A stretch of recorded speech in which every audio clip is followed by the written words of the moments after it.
Molt bon dia a tothom i benvinguts a Oposcat. Anem a començar avui un nou capítol de la nova secció relativa a l'elaboració dels supòsits pràctics i avui anem a treballar amb un nou supòsit pràctic oficial i anem a veure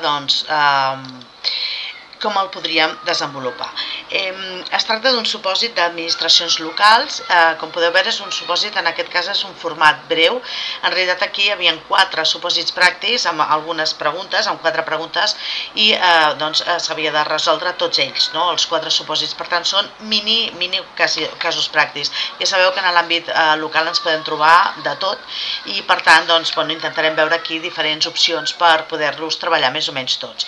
Aquí per tant ens trobem amb un enunciat molt curtet, per tant no és tan important si llegim tot, si llegim primer les preguntes, etc. Però jo segueixo insistint en que el millor primer sempre és mirar les preguntes, perquè d'entrada veiem aquí que ens parla de la sol·licitud, que no compleix els requisits, val 4 punts, que si tema de notificació, val 4 punts, després ens parla de que intent de notificació, 4 punts, i la quarta pregunta ens parla de recursos, no?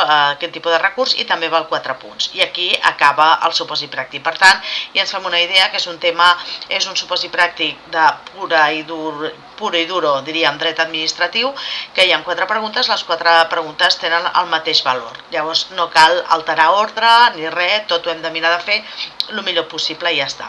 Comencem amb la primera pregunta que ens diu, en l'anunciat que ens diu, en data 11 de gener de 2021, el senyor JPL, actuant en nom i representació del senyor LPU, va presentar al registre d'entrada de l'Ajuntament de Berga una sol·licitud d'inici d'un procediment.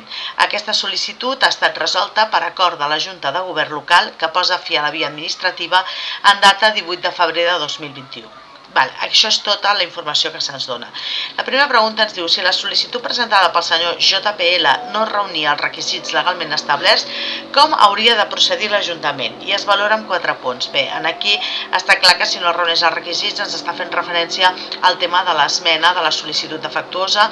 L'esmena de la sol·licitud defectuosa es troba recollida a l'article 68, no?, de la llei de 39/2015 de 1 d'octubre del procediment administratiu comú. Llavors aquí explicaríem que en aquests casos l'Ajuntament ha d'acceptar igualment la sol·licitud, però se li fa un requeriment al senyor JPL requerint-li, donant-li 10 dies per tal que esmeni aquesta sol·licitud defectuosa, advertint-li que en cas que no ho faci se'l considerarà desistit de la seva petició amb resolució prèvia. Llavors, a partir d'aquí, què més podríem afegir? Ja veieu que això és el que ens demana, o sigui, la resposta que proposa, diríem, el propi Ajuntament no va més enllà. Jo aquí, per si de cas, si no tingués les respostes, aquí jo, per exemple, sempre quan em surt un termini, jo tindria molt en el cap l'article 30 de la llei 39/2015, que és el que em parla del còmput de terminis. Llavors, aquest article 30 és un article molt comodín, perquè en moltes ocasions hem de fer referència a terminis i llavors està molt bé explicar que segons l'article 30 de la llei 39/2015 els terminis s'han d'entendre hàbils, per tant excloent dissabtes, diumenges i festius, perquè siguin dies naturals ens ho ha de dir de manera expressa. Això sempre està bé de posar-ho. I després, d'altra banda, també podríem afegir aquí, que ho diu el mateix article 68, que aquest termini de 10 dies, en cas que el document que es requereix o el que s'ha de fer sigui especialment dificultós, es pot ampliar aquest termini a 5 dies, òbviament 5 dies hàbils més, ja que no es tracta d'un procediment selectiu ni un procediment de concurrència competitiva, o nosaltres ho entenem així, per la que ens diu l'enunciat, perquè si es tractés d'un procediment selectiu de concurrència competitiva, aleshores no es podria ampliar aquests 5 dies més. Això per acabar de complementar i acabar de mirar de treure aquests 4 punts. La segona pregunta ens diu, aquí s'ha de notificar l'acord adoptat per la Junta de Govern local, en quin termini i quin contingut ha de tenir la notificació. A banda d'entrada ja es veu que ens n'hem d'anar els articles que fan referència a la notificació, però abans d'això hem de tenir en compte que hi ha, per una banda, torno a l'anunciat, el senyor JPL, que és el representant del senyor PLU. Llavors, a qui se li ha de notificar? Doncs se li haurà de notificar el representant. De fet, per poder contestar-ho, hauríem d'anar a l'article 5 de la llei 39/2015, que en l'apartat primer fa referència a la representació, i en l'apartat primer ens diu que els interessats en capacitat d'obrar poden actuar per mitjà d'un representant i que s'haurà d'entendre amb aquests representants les actuacions administratives, excepte en cas de manifestació expressa en contra de l'interessat, que no hi ha cap indicació en el supòsit pràctic al respecte. Llavors, per tant, això d'entrada és el que hauríem de dir, i llavors a partir d'aquí ens en podem anar a l'article 40 de la llei 32/2015, que és el que regula la notificació. Llavors, aquí ens diu que l'òrgan que dicta les resolucions i els actes administratius els ha de notificar als interessats. Llavors, a l'apartat segon ens diu que ha de ser en el termini de 10 dies. Aquí, novament, tenim un termini i, per tant, podem reprendre, agafar l'article 30 que us deia de la llei 39/2015 i dir, recordem que aquests 10 dies s'entenen hàbils, per tant, excloent dissabtes, diumenges i festius, no?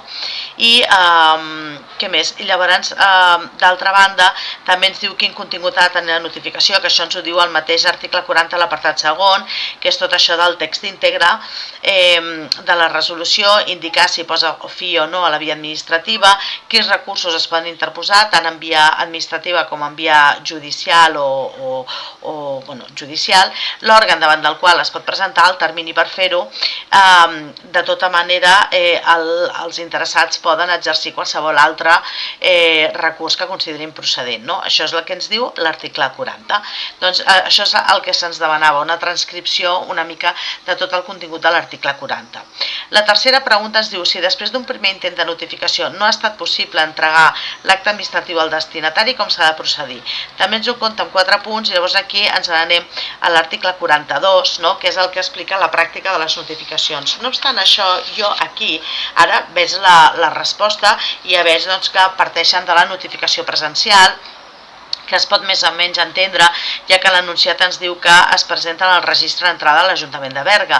El que passa és que nosaltres, quan no tenim la resposta davant, el dia de l'examen, podem dubtar si quan ens diu que es presenta en el registre d'entrada estem pensant en el registre electrònic o estem pensant en el registre presencial. Jo personalment, el dia de l'examen, i tenint en compte que l'article 41 de la llei 39/2015 ens diu que les notificacions s'han de practicar preferentment per mitjans electrònics, com que a mi no em queda clar de l'anunciat si realment s'ha fet una notificació, s'ha presentat presencialment o bé en el registre electrònic, jo plantejaria els dos supòsits, és a dir, jo donaria la resposta de la pràctica de la notificació en paper que preveu l'article 42, que és la que sembla que donaven per bona, però no m'estalviaria també, no, i explicaria això, no? Doncs que efectivament es fa un primer intent, que ho pot acceptar qualsevol persona mentre sigui, no? Mentre tingui 14 anys, llavors si no es faria un segon intent dins dels 3 dies següents a diferent hora i amb una diferència de 3 hores. Si el primer intent s'ha fet abans de les 15 hores, el segon intent s'ha de fer després de les 15 hores i a la inversa igual, si el primer intent s'ha fet després de les 15 hores, el segon intent s'haurà de fer abans de les 15 hores, no? I llavors, això és el que ens diu l'article 42, i llavors en cas de que finalment la notificació resulti infructuosa, doncs aleshores ens n'aniríem a l'article 44, que ens diu que davant de les notificacions infructuoses el que hem de fer és publicar-ho en el butlletí oficial de l'Estat, sempre en el butlletí oficial de l'Estat, amb independència de l'administració en concret que està practicant aquesta notificació. Tot això ho explicaríem, però després a continuació jo personalment diria, en cas de que es consideri que la notificació s'ha de fer per mitjans electrònics, ja que no queda del tot clar del contingut de l'anunciat si realment aquesta tramitació d'aquest expedient s'està fent electrònicament o presencialment, llavors comentaria la pràctica de la notificació electrònica que preveu l'article 43 de la llei 39/2015 per curar-nos amb salut. D'alguna manera així ens garantim una mica més arribar a aquests 4 punts, assolir aquests 4 punts, que és la puntuació màxima del supòsit pràctic. Llavors, per tant, comentaria que es dipositaria en la seu electrònica, de tal manera doncs, que es pogués accedir a l'àrea privada, i llavors allà estaria la safata, no?, d'entrada de la nostra àrea privada, doncs aquesta notificació, i s'entén practicar la notificació quan s'ha accedit al seu contingut, no?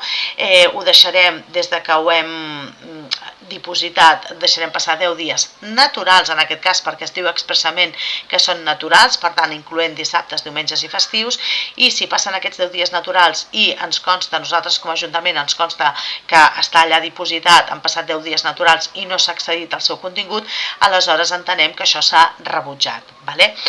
Jo ho posaria per si de cas, ja que és una modalitat de supòsit pràctic curt, i aleshores, encara que sigui de manera resumida, ho posaria per si de cas. I finalment, la pregunta 4 ens diu si l'interessat no està d'acord amb la resolució que li ha notificat l'Ajuntament, què pot fer en via administrativa, en quin termini, i si tot i així l'administració no respon, què passaria, no? Tornem a l'enunciat i recordem que ens diu que la resolució la fa la Junta de Govern local, i ja no cal pensar més perquè directament el propi enunciat ja ens diu que posa fi a la via administrativa. Aleshores, doncs, en aquest sentit, doncs, hem de recordar que l'article 123 de la Llei 39/2015 ens diu que contra les resolucions que esgoten la via administrativa es pot interposar potestativament el recurs de reposició o bé anar directament a la via contenciosa administrativa. El termini per interposar aquest recurs potestatiu de reposició és d'un mes, i en cas de que no... I l'administració, l'Ajuntament en aquest cas, té també el termini d'un mes per resoldre, per dictar i notificar resolució. En cas de que no ho faci, ens n'aniríem a l'article 24, que és el que regula el silenci, i doncs diríem que, segons estableix l'article 24, el silenci és negatiu sempre, no? O sigui, opera la figura del silenci en sentit negatiu. Per tant, hem d'entendre desestimat aquest recurs. El recurs de reposició, com deia, està previst a l'article 123, i una miqueta els seus terminis, tant el termini d'interposició com el termini per resoldre, està a l'article 124. Bé, dit això, si aquest és un supòsit en el qual no ens deixen tenir el material, no se'ns demana tant la literalitat dels articles ni tampoc que sapiguem exactament l'article, sempre millor si ho sabem, òbviament, però vull dir, no és una cosa que ens puguin exigir, per tant, però sí que ens interessa conèixer el contingut, és a dir, no és tan important que posis que és l'article 68, però sí que donguis resposta a tot això, no? Això és el que es valora realment. Si saps l'article, llavors està millor que millor, no? Vull dir, ja és un nivell d'excel·lència.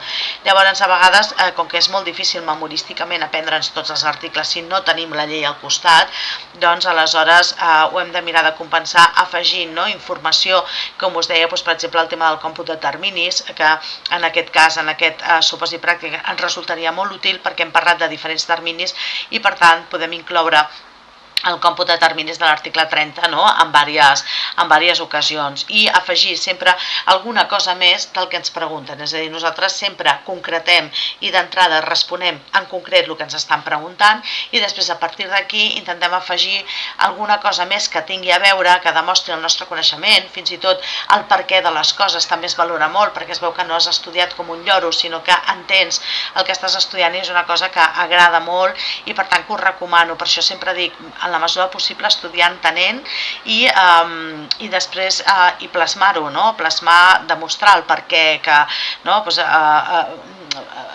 que sabeu el perquè, que enteneu que té una lògica, tot plegat el que esteu explicant, sempre que es pugui. A vegades si és un termini de 10 dies, doncs són 10 dies, aquí hi ha poc per entendre, però en la mesura que es pugui.